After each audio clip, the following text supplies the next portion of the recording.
Naubos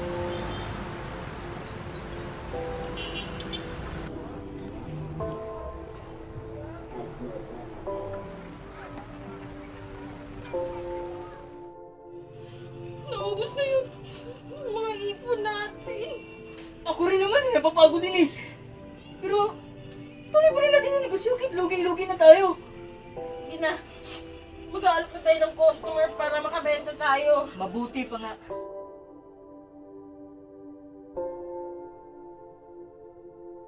Pinta lang po, ma'am.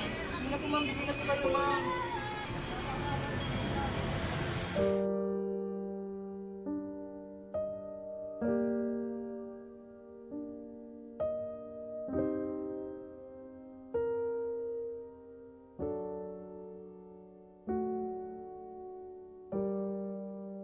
Yung time na nasa Tiangge kami, parang ito na ba yung magiging buhay natin hanggang sa tumanda tayo. Akala ko dati, mamamatay na lang kami o habang buhay na lang ba kami na kakaporangkot na kita. Hindi kasi ng pagpapalit ng damit, tulad ng mga tinitinda kong RTW, ang naging pag-angat ko sa buhay. Dahil sa bawat t-shirt na pinapakyaw ng aking mga suki, katumbas noon ang pagkalugi sa hamon ng aking tunay na kwento. Mula sa mga ready-to-wear kong paninda, doon ko nalaman na ang buhay ko pala ay isang kwento ng ready-to-war. Nawala na yung mga pangarap namin. Mas maraming hirap kaysa sa sarap. Minsan sa pagbebenta namin sa isang araw, wala kaming benta. Dumadating yung point na uwi kaming walang benta. Zero. Ang pangako naming mag-asawa sa isa't isa, sa hirap at ginhawa, sa lungkot at ligaya, hanggang kamatayan. Yan ang nagbibigay pag-asa sa amin sa araw-araw. Basta magkasama kami, walang pagsubok ang hindi kayang labanan. Siya yung nagiging gabay ko. Siya yung kasama ko, umulan man at umaraw.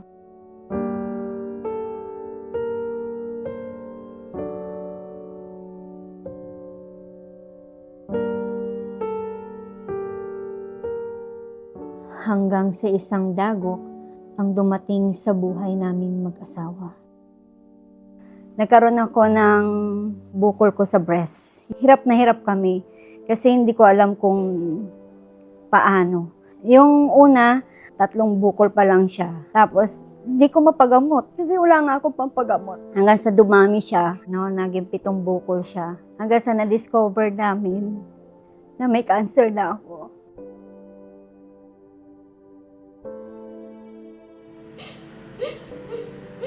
Tulungan mo ako, lumaban. Karoon ako ng stage 2 cancer tumor sa breast ko. So dumating sa punto na minsan di na siya makabangon.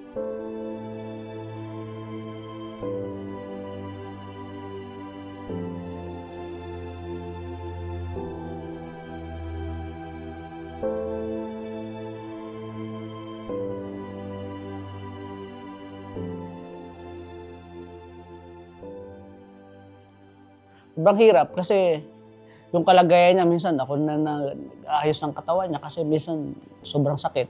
Paano yung pamilya ko? Paano yung anak?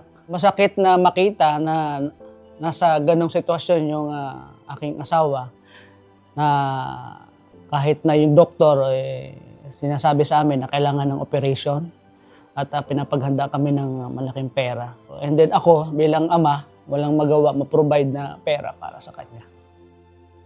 Nagtanong lang ako. Sabi ko, hindi naman ako masamang tao. Pero bakit ako? Bakit ako yung nagkaroon ng sakit? Di rin naman ako nagkulang magdasal. Bakit? Bakit ako?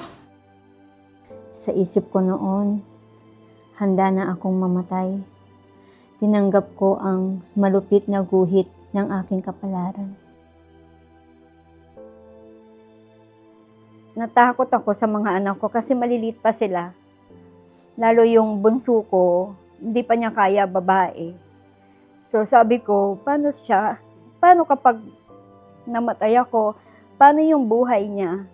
Na gusto ko naman siya makitang lumaki, na gusto ko siya makitang makagraduate, na gusto ko siya makitang ikakasal, na gusto ko siya makita yung magiging apo ko sa kanya.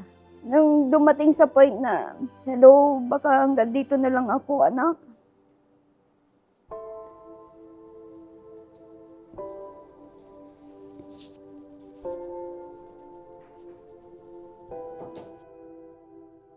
Pitong taon na kong nagtiis sa mga bukol na tumutubo sa akin. 7 taon na wala ng pag-asa. 7 taon na kumapit sa panalangin. 7 taon na pinilit lumaban. Wala na kasi kami ibang source of income kundi yung tianggi. Kaya kailangan tumuloy-tuloy ako sa pagtitinda ko sa tianggian. Kahit na nasa maluba akong karamdaman.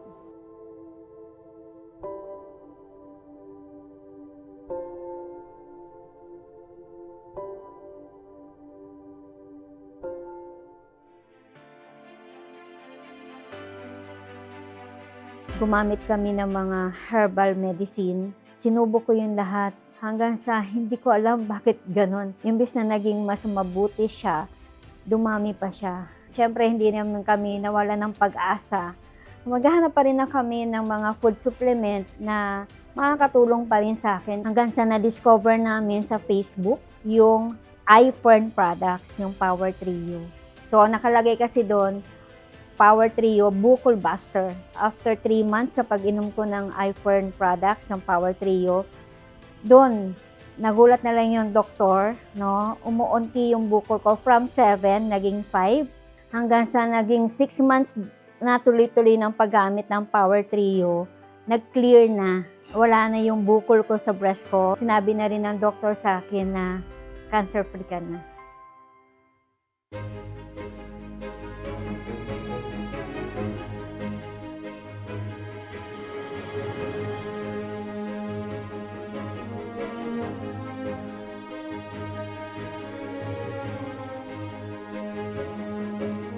Yung 24 hours na gising namin sa tianggi, no? Pwede namin dalhin sa iFern, yung sipag na ginagawa namin sa tianggi, nakakarampot na kita.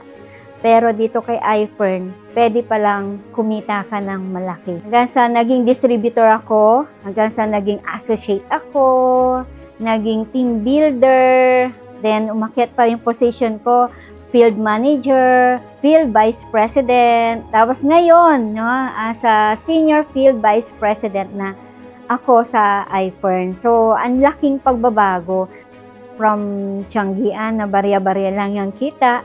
Ngayon, grabe, no, kumikita na kami ng 300 to 600,000 per month. Dahil pa rin kay iFern, grabe, ang dami na namin na ipundar, no. Bumili kami ng expander, Mitsubishi, ng year 2019.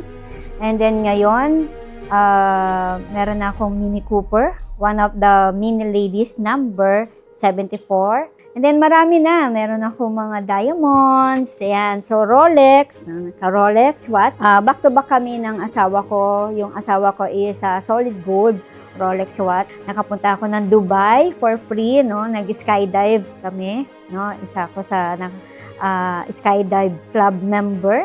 Nakapunta din ako ng Bali Scene. Meron din kaming incentives from our upline. So isa rin sa may-ari, no, ng villa sa Alphaland, Baguio. Hindi lang ang buhay ko ang binago ng iFern. Marami na rin ang umasenso dahil sa produktong ito.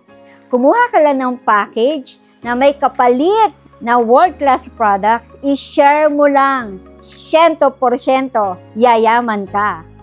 Kay iFern, nabibili ko ang gusto ko na hindi ko na tinitingnan ang mga presyo. Kung previously, ang nabibili ko lang po mga sasakyan is mga second hand, dahil sa aking work, ngayon po, dahil sa iFern, nagkaroon ako ng brand new car. Iba po ang kayamanang nakuha ko dito. Kasi dati po akong may lumbar problem, pero kay iFern po, na-address po yung health problem ko, na-maintain ang health problem ko through our natural products. Papasalamat ako kila Upline Melex, Upline Alex Asuncion, and upline Melanie Asuncion.